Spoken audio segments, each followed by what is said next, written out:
السلام عليكم ورحمة الله تعالى وبركاته. وايد السلام يا أصحابي. سلام كدب.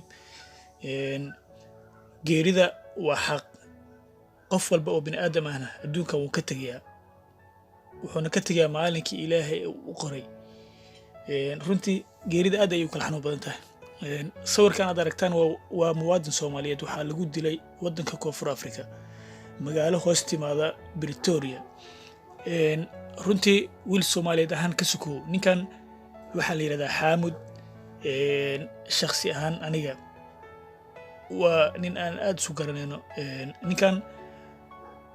waxaan 2011 ka soo wada safarnay magaalada Muqdisho waxaan soo wada marnay rafaad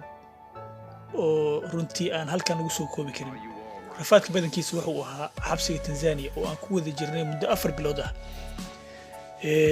runtii ninkan inta aqoontiida ama inta aan ka garanay xogaa oo yara xanuunsana oo wuxuu qabay neef xabsiga aad ayuu ugu rafaaday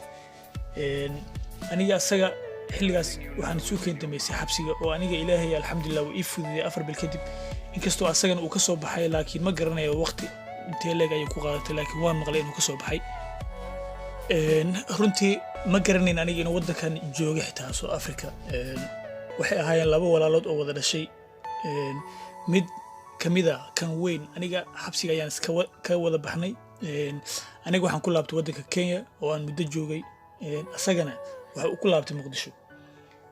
Xaamud runtii meel alla iyo meel uu joogo ma garanay aniga laakiin qadarta Ilaahay markaan halkan ku arkay warkan ah in Xaamud halkan lagu dilay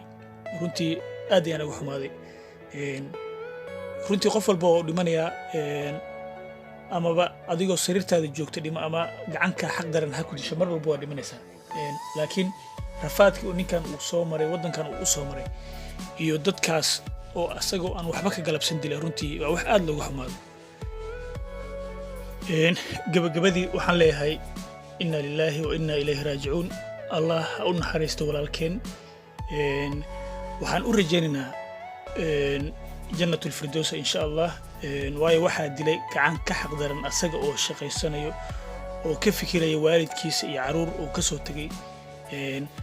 runtii wax kale oo aan dhahna ma garanayno South Africa waxa ku maqan dhalinyaro Soomaaliyeed oo mustaqbal iyo meel fog higsanaya laakiin halkan ayay ku ekeed